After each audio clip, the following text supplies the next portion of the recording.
여러분, 지금 대한민국 원화에 역사적인 일이 벌어졌습니다. 2025년 연평균 원달러 환율이 1422원을 기록하며 역대 최고치를 경신했습니다. 외환위기를 겪었던 1998년 평균 1398원보다 높은 수준입니다. 27년 만에 그 기록을 넘어선 것입니다. 많은 분들이 이렇게 생각하십니다. 환율이야 오르락내리락 하는 거 아니냐고요? 냉정하게 말씀드리겠습니다. 지금 벌어지고 있는 일은 단순한 등락이 아닙니다. 오건영 이코노미스트는 이렇게 말했습니다. 환율 1200원은 이제 안 옵니다. 고환율이 뉴노멀로 정착됐다고요. 2026년 들어 환율이 1450원대로 내려왔지만 전문가 85%는 올해도 1400원에서 1450원 사이에서 움직일 것으로 전망하고 있습니다. 일부에서는 1500원, 심지어 1600원까지 갈 수 있다는 경고도 나옵니다. 이 영상에서 원화가 왜 약해지는지, 그리고 이 상황에서 어떻게 해야 자산을 지키고 오히려 돈을 벌 수 있는지 구체적으로 말씀드리겠습니다. 끝까지 시청하시고 도움이 되셨다면 구독과 좋아요 꼭 부탁드립니다. 지금 외환시장에서 무슨 일이 벌어지고 있는지 구체적으로 말씀드리겠습니다. 첫 번째 현상은 달러 약세에도 불구하고 원화만 힘을 못 쓰는 기현상입니다. 미국 달러 인덱스가 하락해도 원화는 따라가지 못하고 있습니다. 2025년 4월 이후, 관세 부과 이후 달러 가치가 100선을 하회했는데도 원화 환율은 오히려 상승 추세를 이어가며 팔동조화가 강화되고 있습니다. 코스피가 상승해도 경상수지가 흑자를 기록해도 원화 강세로 이어지지 않습니다. 과거에 통했던 공식이 완전히 깨졌습니다. 두 번째 현상은 구조적인 달러 수요 압박입니다. 가장 큰 이유는 경상수지 흑자로 벌어들인 달러보다 개인과 기관, 기업의 해외 투자로 빠져나가는 달러가 더 많기 때문입니다. 서학개미라 불리는 개인 투자자들의 미국 주식 투자, 국민연금의 해외 자산 비중 증가, 기업과 기관의 해외 투자 확대가 달러 수요를 크게 늘렸습니다. 돈을 벌어도 그 돈이 다시 해외로 나가는 구조입니다. 세 번째 현상은 서민 물가에 대한 직격탄입니다. 원화 약세는 수입 물가 상승으로 직결되고 있습니다. 2025년 12월 소비자 물가는 4개월 연속 2%대 상승률을 기록했습니다. 석유류 가격이 6.1% 올랐고 수입 농축수산물 가격에도 고환율 영향이 반영됐습니다. 국제 원자재 가격이 하락해도 환율이 이를 상쇄해버려 소비자 체감 물가는 좀처럼 내려오지 않습니다. 왜 이런 일이 벌어지고 있을까요? 숫자로 말씀드리겠습니다. 2025년 연평균 환율 1422원은 역대 최고 기록입니다. 종가 기준 최고점은 4월 9일 기록한 1484.1원이었고 최저점은 6월 30일 1350원이었습니다. 변동폭이 134원에 달했습니다. 환율 역사를 돌아보겠습니다. 외환위기 때 원달러 환율은 최고 1960원까지 치솟았습니다. 2008년 글로벌 금융위기 때는 1570원까지 올랐습니다. 코로나 사태 초기인 2020년에는 1300원대에 육박했습니다. 그리고 2025년 연평균 기준으로 역대 최고를 기록한 것입니다. 2026년 전망은 어떨까요? 블룸버그 컨센서스에 따르면 내년 6월 원화값은 달러당 1412원, 12월에는 1400원, 2027년 말에는 1350원으로 예상됩니다. 한국수출입은행 해외경제연구소는 올해 평균 환율을 1413.75원으로 내다봤습니다. 대체로 1400원대 박스권 전망이 우세합니다. 그러나 변수가 많습니다. 하나은행 보고서에 따르면 2026년 환율은 1410원에서 1540원 사이에서 형성될 것으로 예상되며 평균 1450원 선에서 강달러 기조가 유지될 것이라고 합니다. 트레이딩 이코노믹스는 이번 분기 말 환율이 1420원대, 12개월 후에는 1377원대로 거래될 것으로 예상하고 있습니다. 여러분의 자산은 안전합니까? 원화로만 자산을 보유하고 계시다면 여러분의 실질 구매력은 환율이 오른 만큼 줄어들고 있는 것입니다. 원화가 왜 이렇게 약해지는지 그 배경을 말씀드리겠습니다. 경제적 원인부터 보겠습니다. 가장 큰 문제는 외환수급 구조의 변화입니다. 한국은행 등 당국이 지목하는 핵심 요인입니다.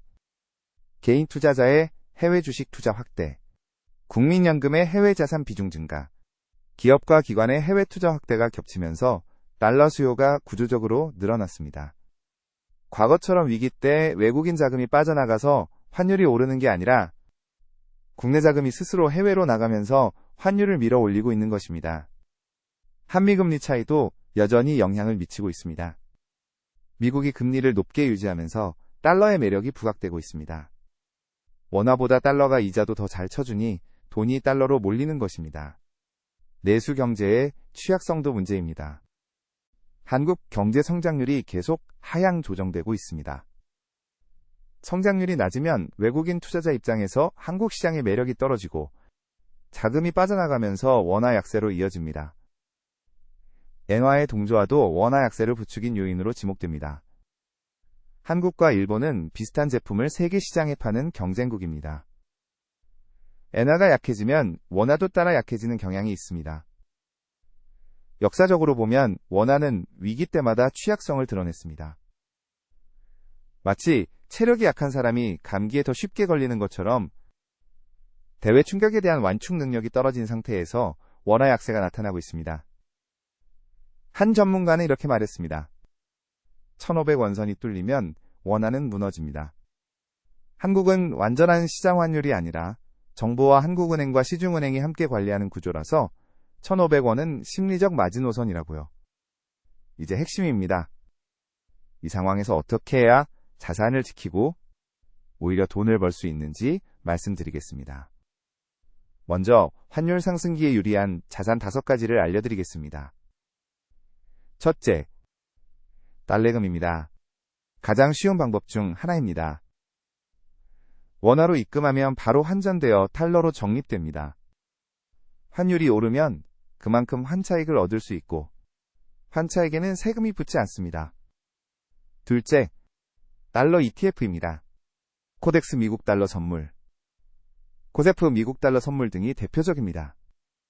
증권 계좌만 있으면 누구나 소액으로도 투자할 수 있습니다. 연금 계좌에서도 투자할 수 있어 절세 효과도 누릴 수 있습니다. 셋째, 달러 RP, 즉 환매 조건 부채권입니다. 원달러 환율이 오르는 국면에서는 이자 수익과 환차액을 동시에 기대할 수 있습니다.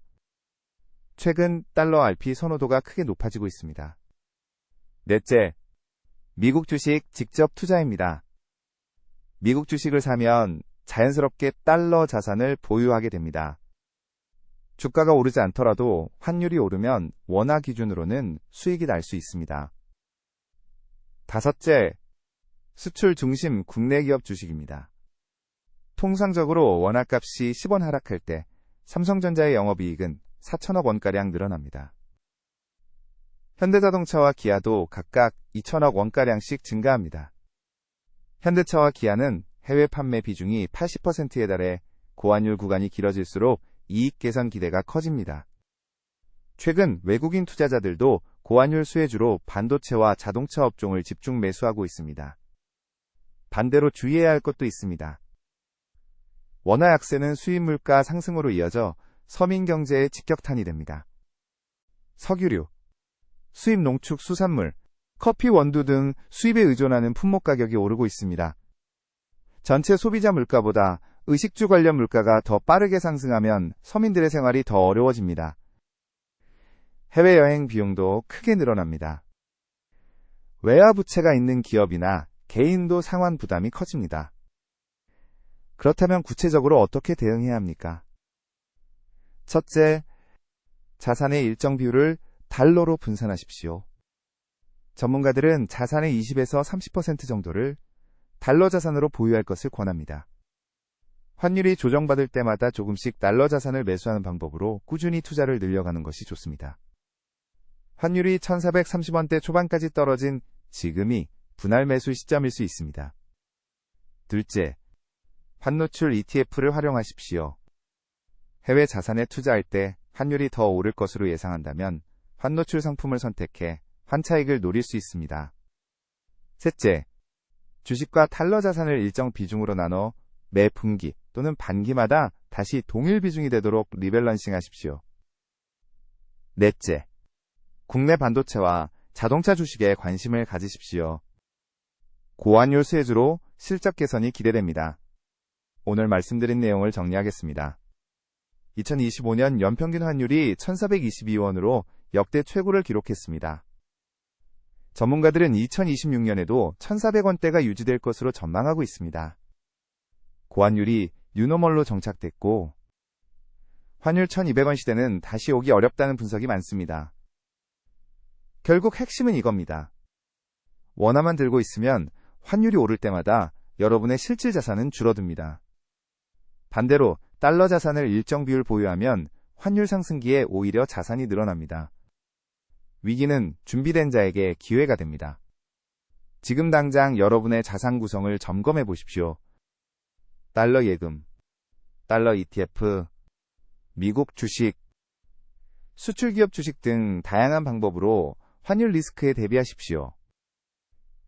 이 영상이 여러분의 자산을 지키는 데 조금이라도 도움이 되셨다면 지금 바로 좋아요와 구독 버튼을 눌러주십시오. 알림 설정까지 해두시면 앞으로 여러분의 돈을 지키는데 꼭 필요한 경제 정보를 가장 빠르게 받아보실 수 있습니다. 여러분의 구독 한 번이 이 채널이 더 깊이 있는 분석을 해나가는 데 큰 힘이 됩니다. 다음 영상에서는 환율이 하락할 때 유리한 투자 전략과 원화 강세 수혜주를 분석해드리겠습니다. 다음 영상에서 뵙겠습니다.